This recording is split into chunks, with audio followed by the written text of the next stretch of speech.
Okay, kasama na naman natin ang 3 times champion, 3 times ng best coach of the season. Ito na naman ang Eye Builders, Coach Junjun, Joji, and Hans. Grabe, ang pinakita sa Game 3. Kaya nga sabi nila, wala nang iiyak dito sa Game 3. Alam naman natin na talagang pinalanuhan at talagang sulit yung kanilang pagod. Coach, ano ginawa niyong preparation para makuha ninyo yung Game 3 dito? Coach, magandang gabi. Maraming salamat po sa unang-una kay Lord na nag-champion kami.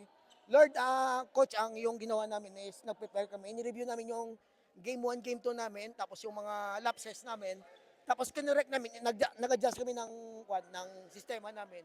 Buti gumana. First quarter, kitang-kita na agad yung adjustment namin.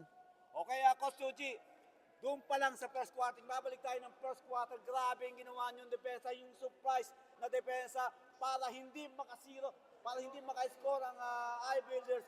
Talagang 13 o 15-0 run yung ginawa ninyo. Ano sinabi niyo sa mga players ninyo? Hindi kasi coach game 3. So kung sino makastart ng una, yun yung may advantage. So yung sabi ko, alam ko naman coach na sila. Dati game 1, hindi sila nag-start, hindi yung mga main player nila, hindi nila nag-start. Pero alam ko game 3 coach, isa-start nila. So ganun din ginawa namin. Sabi ko, pag nakuha natin yung first quarter, malaki lamang natin, maganda yung takbo ng yung momentum na sa amin. So yun coach, buti naman at nangyari yung plano. Okay, ito kasama natin ang Mr. Pullman ng ating coach. Coach, siyempre, ano ba ang ginawa ninyong motivation dito sa mga Cosmo? Siyempre, bago kayo mag-start, binilinan mo sila. Ano ang binili nyo sa mga players nyo? Coach, magandang gabi at maraming salamat na successful pa rin yung ating dealing ngayon sa Just Bill. Coach, kasi nung natalo kami, sabi ko sa kanila mag-focus na tayo kasi move on na tayo. Kailangan na natin kunin to yung game 3 na sa finals. So sabi ko sa mga bata, tsaka sa coaches, move on na tayo. Game, back to zero tayo. Bakbakan na to, sabi ko. So yun lang yung adjustment namin. Pumutok naman lahat. Nagporsige na para mapanalo itong championship na to. Maraming salamat at sa mga effort nila. Grabe, coach. First quarter to fourth quarter hindi nagbago eh. So talagang grabe yung preparation nila at saka mga coaches na to. Mabalik tayo kay Coach Joji. Coach Joji, kanina siyempre, yung mula first quarter to fourth quarter, paano ninyo na-maintain na hindi makaporma talaga itong Summit? Hindi, nag-focus lang kami coach sa 1-2-2 drop defense namin. Kasi ang problema namin kasi is third game 3 coach, kung saan pa importante yung laro, hindi pumapasok yung 3 points nila. So doon nag-side yung game sa amin. Tsaka syempre yung threat nila si Joms. So yung ginagawa namin as much as possible, hindi makatanggap sa ilalim si Joms, dinideny namin. Yung point guard pa lang sa taas, pinipressure na namin. So yun yung game plan namin coach. Buti ang adjustment namin gumana coach. At okay, Coach Junjun, kung nakarecover na ba to sa Game 2 nung nakaraan nung talo at ito na naman sa Game 3, mukhang double celebration ka ngayon. Nakuha mo yung inaasahan mong 3-bit. Ano pakaramdam na isang Coach Junjun? Napakasarap, Coach, lalo na yung simula ng season na ang mga players namin naghirap, nagsakripisyo. So ito na yung resulta ng sakripisyo. Hindi lang isang tao, kundi buong team. Kudos sa team namin, kudos sa especially Boss Jeff, Ma'am Jammers, maraming salamat sa pag-support mo sa amin at continuously. Maraming salamat. Coaches, alam naman nyo kami dito, siyempre as a Jazzville, siyempre napakasarap matapos ng liga ng walang question. Siyempre, nung nakaraan, medyo tayo hindi na inasahan pero nagiging successful ng review. Siyempre, as a commissioner kami dito, kung saan kami tama, doon lang kami. At wala kaming favoritism dito. Ang mga sinasabi na iba dyan, may kinampihan kami, niluluto namin yung team natin. 3 times champion na po kayo. Kung kami po ay 4 times na. Kung kami mayroong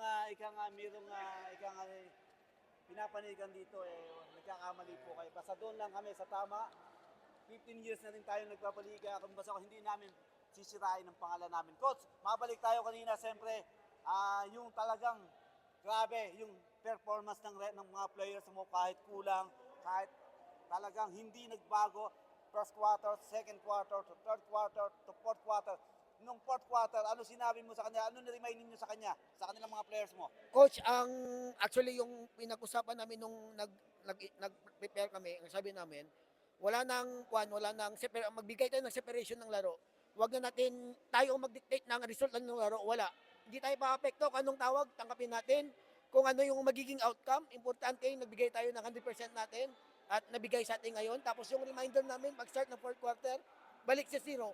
Kasi nag-maintain kami ng nung lamang, hindi namin inisip back to 0, importante na maging humble yung mga players namin, na nasunod nila sa amin. Okay, Coach, baka may mga gusto kayo shoutout. I-shoutout na ninyo yung mga sumusuporta ng iBuilders, yung mga mahal nyo sa buhay, at yung mga management ninyo. Shout out kay Lawrence Barangco, kay Giovanna, saka kay Clayton. Mga suspended. Mga suspended yan, pero mababait na ngayon yan, Coach. Maraming sa suporta nyo. Maraming salamat sa suporta nyo. Coach, kay Paring Jeff, sa iBuilders, kay Madam Jammers, at sa mga Ilonggo Solido na palaging sumusuporta dito.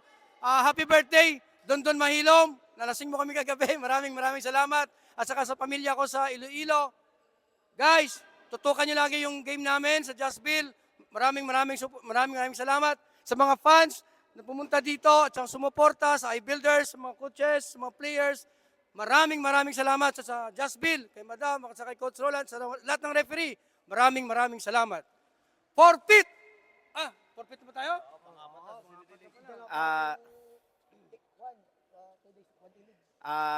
Una sa lahat, nagpapasalamat ako sa Just Bill, kay Coach Roland, kay Madam, sa mga referee. Although may mga hindi maunawaan sa Game 2, may mga konting drama, pero successful pa rin yung liga, number 1 liga sa Dubai. So shout out sa Just Bill. Shout out kay Boss Jeff, kay Madam Jammers. Boss, champion na naman tayo. Sana maging maligaya ka. Sa lahat na Ilonggo Solido, sa lahat ng sumusuport sa amin, sa lahat ng players, yung misis ko, yung anak ko sa Pilipinas, yung mother ko. Salamat sa lahat.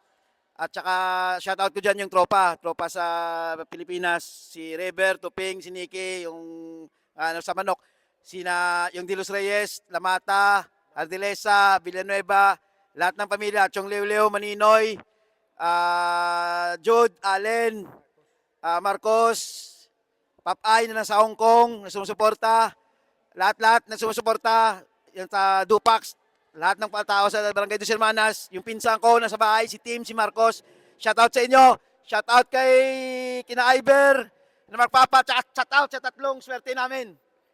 Tatoy Barangco, Giovanna, at kay Clayton, yung mga mababait. Shoutout sa inyo lahat, tsaka yun lang, kung may nakalimutan ako, pasensya na, pero sa lahat ng sumuporta sa amin, shoutout, sa lahat ng suporta, sa lahat ng hater, shoutout din sa inyo. Coach, ako muna, Coach. Sa Samik pala, nice game, Coach. Mga coaches dyan, saka management ng Samik. Maraming salamat. Maganda yung laban. So, go to introduce tayo, guys. Bomba! Unang-una, Coach, magpapasalamat ko sa Panginoon. Maraming salamat, Lord. Shoutout ko pala sa asawa ko na nagluto, game 1, game 2, game 1, game 3. Maraming salamat. Shoutout po sa... Dapat pala, anong game test yung pinagluto mo eh. Shoutout sa lahat na sumusuporta. G. Abana, Clayton, Toto Lawrence, Tatoy, Inday Bane, nakuha na natin. Maraming salamat sa supportan nyo continuously sa mga supporter namin. At saka sa Castle Samji sa Al-Ain. Kung andito kayo, bisita kayo doon, sa kaibigan namin. Tapos maraming salamat sa isang magandang liga na nakalaban kayo. Support natin Inter-DCC, Samik.